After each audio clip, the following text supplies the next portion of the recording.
All right, so Jacqui Dover, welcome. Thank you for doing this with me. It's a real honour to be interviewing you, actually. I think just watching you over the last few years, particularly in the WNBL and then where you've gone to now over in New York, I just want to say you refereed me in my comeback game for Australia in New York, and I got fouled out in like 10 minutes in my first game against Canada. And honestly, I thought I was about to get cut at that moment, and yeah, it was pretty funny. But yeah, just having a laugh about that. I didn't really get any moving screens during the World Cup, so I feel pretty good about that. That I like took that advice on board, and yeah, I didn't move too much. So yeah, I reviewed the tape, and I was like, okay, how can I do this so the hopefully she's not getting picked up for this stuff at World Cup, because it was a bit rough, the 10-minute game time. But yeah, look, it didn't affect you. You're still in there. You're still out there dominating. So. God, oh, how embarrassing. Anyway, back to you. Tell us about your journey. So Gold Coast girl. Yep. So I was born on the Gold Coast in a hospital, but I feel like I spent most of my time at Gold Coast basketball at Carrara Stadium growing up. But yeah, I'm a part of a basketball family. So mum and dad were pretty heavily involved. Ever since I can remember, trying to learn to be a basketball, I learned to be as good as my sisters, everything that comes with being one of the younger ones in the family. But yeah, we spent all our time at Gold Coast basketball playing representative. I played up at Spartans for a couple of years, and then it got to for my turn to be in under 18s, and one of my sisters had moved to Townsville, Cassie, to be a part of the Townsville Fire team up there, and she moved out of school, finished her final year. Moved out of the Gold Coast to finish her final year in Townsville as part of a pathway out there and to be in the Fire. And after a couple of years of convincing my parents, we got the okay for me to go and do the same, which was pretty cool. We don't have a WNBL team in that Brisbane Gold Coast area, so that was kind of where I thought I could try get into the WNBL. Grew up wanting to be a player, and now I'm a referee, so it's a bit of a flip off the board. But moved to Townsville. I played under 18s there and finished school up there, and then was in the state league program. Like I was joking just before, I was a pretty good bench warmer, and I got on the court in maybe my 4th or 5th season, dislocated my shoulder in like the first minute that I was on the court at the start of this season, and then that's pretty much where that ended, which turned out to be a better thing. I think my ego wanted me to continue to try to make it to the WNBL, and I think I peaked in high school, so that wasn't really ever going to happen. But yeah, then the injury kind of turned into me just picking up a whistle to be on the court while I was doing rehab, and it's honestly just taken off since then, and it's been the best thing. I've really loved the game again, enjoyed it. I think after 5 years of bench warming, it wasn't my happy place at that point in time, so this turned out to be a blessing in disguise. So did you know that you wanted to be an official, or it was something that was more like, well, I don't think I'm going to play, so I'll give officiating a go? Like, was it more sort of that? Yeah, it was more like just to be honest, I just wanted to be on the court. I didn't want to be sitting through trainings, not being able to do anything. And I was at the point where I could run with my shoulder, but I couldn't necessarily do a whole lot else. But I refereed when I was about 12 or 13. Down at Gold Coast, I got involved then, and then when I first moved to Townsville, that was actually my part-time job, so I could fund living out of home and add on to the support I had from my parents. But yeah, I had to stop when I was about 15, because I was that player that really thought they knew every single rule.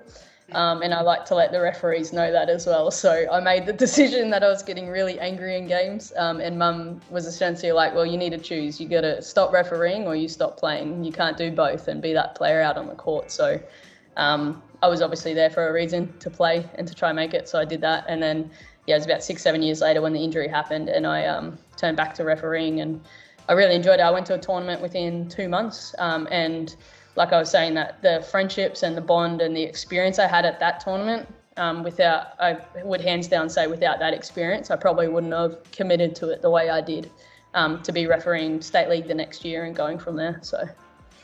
And how did you find that pathway? Like, once you decided that refereeing was what you wanted to do you feel like you were embraced pretty quickly and sort of, you know, like it took off pretty quickly, or like did you sort of have to go through courses? Like how was it for you? Yeah, it was a bit of like, there was definitely the acceptance and being taken on board. I made a lot of friends then that I'm really still close friends with now, probably more so than the people I played with. But I had to sit some courses.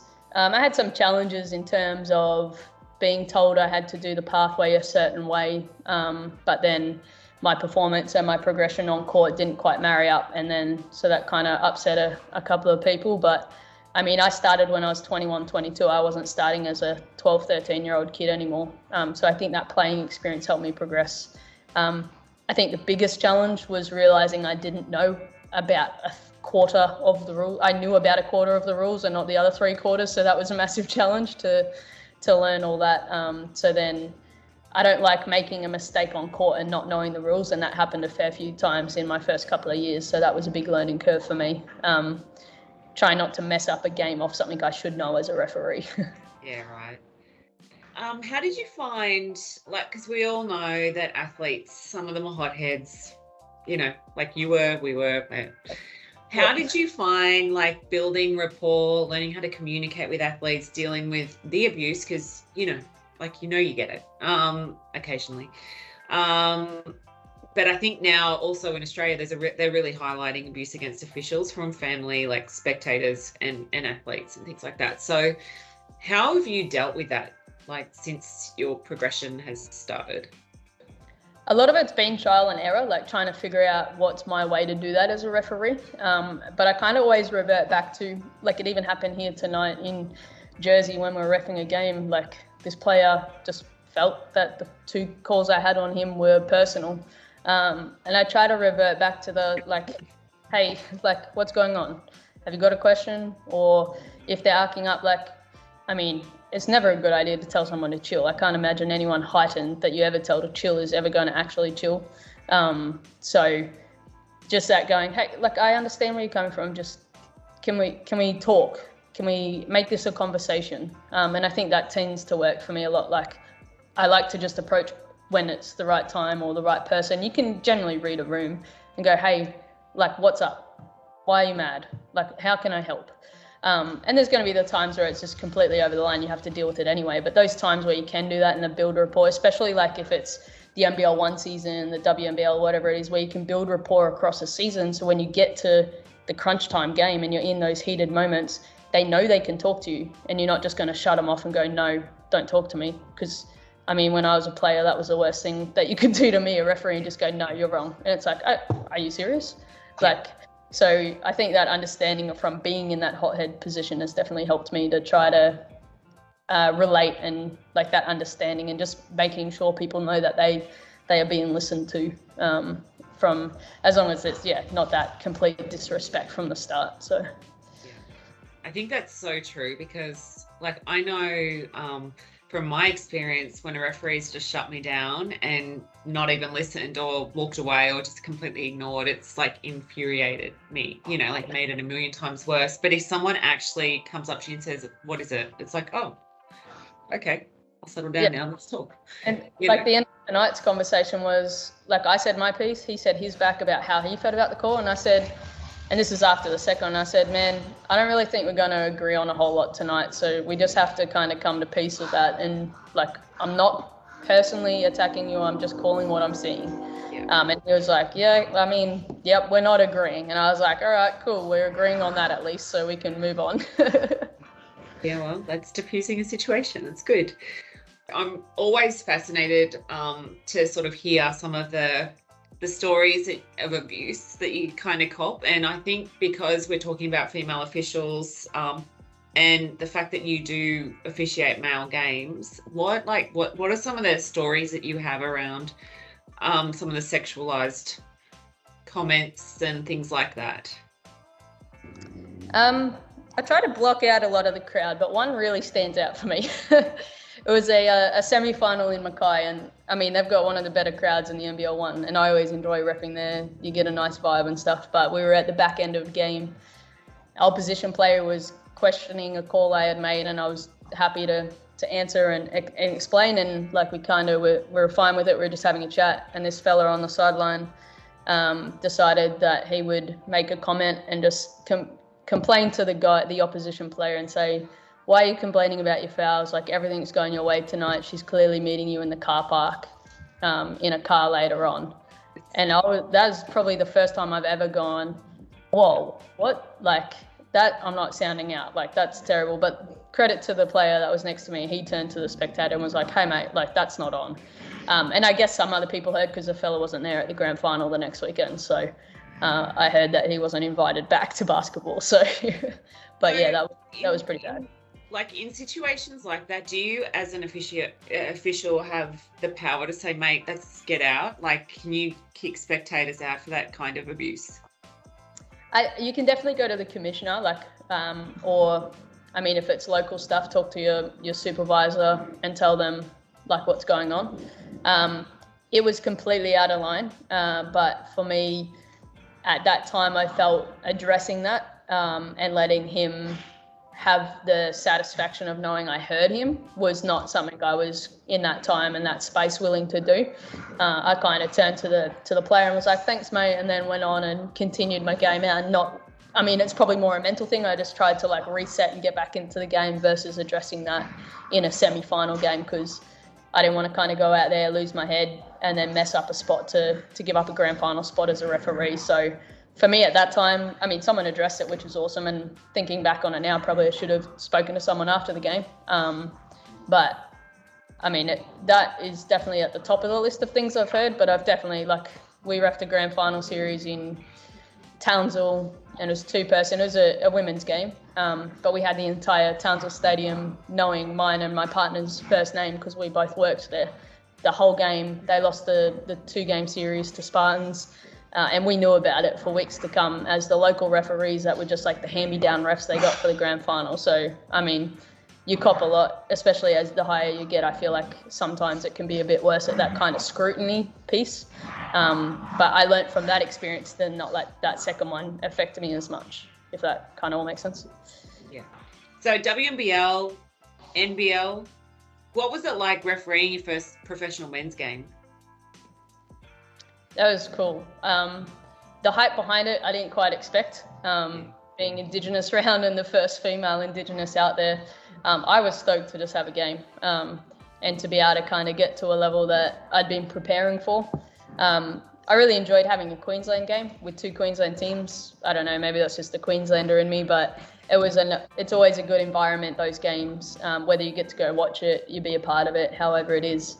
And also some of the players out there were welcoming, and I think that was a bit of a different thing, having all of that media exposure prior. When I was out there on the court, they're shaking my head like, hand, congratulations, like, good luck, that type of thing prior to the game. That even one of my mates was the emergency on that game, and we all wear microphones. He's like, they've never said a nice word to me in my life, and they're out there like shaking your hand. So that was pretty cool. But to be out there was just awesome. It was something that I felt my work prior allowed me to go out there and service it the best I could. I was definitely still going to make mistakes, and I definitely did. But I felt comfortable. I had a really good crew to work with. And it was just really cool to kind of get the first one out of the way and get that media stuff out of the way. I think that was my first experience of that as well. So I don't know how you've done it for so long. I think that's very impressive to deal with all the media and everything like that. Yeah. Do it. So okay, now you're on the pathway. We're gonna get our girl. She's gonna be an NBA referee. What's going on? You're over there. Talk to us about it. Yeah, so I mean, hopefully soon. So I'm in the referee development program. So at the moment, we're just we work games each week. We break film, study the rules, study plays. We get access to be able to like talk to referees, be in the room for the preseason, for the NBA, for the WNBA, and for the G League too. We just got back from Vegas for that as well, which is cool.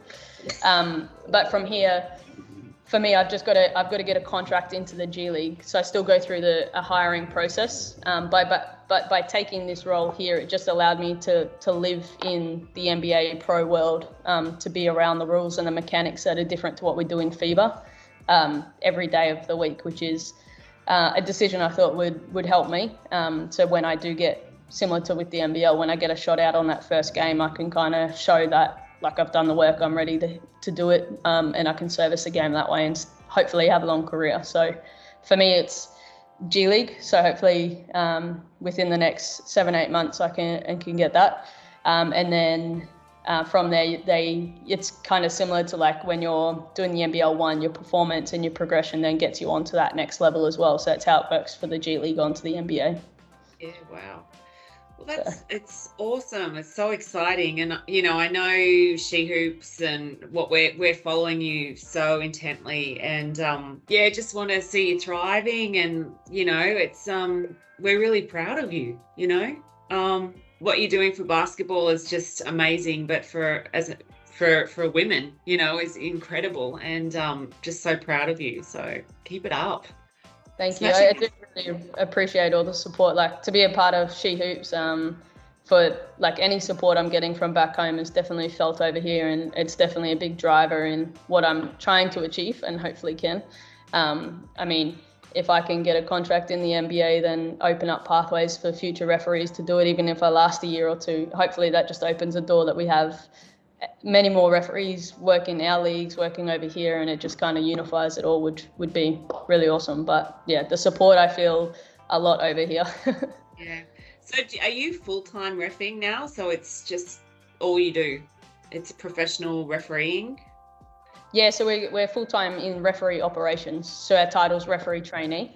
So we help support with projects within referee operations. We get to go between different departments soon as well. So I think there's we'll get a stint in the WNBA. So kind of like the business world of the NBA as well, which is, I mean, with my background in sports administration, I'm excited for that as well, just as much as the reffing.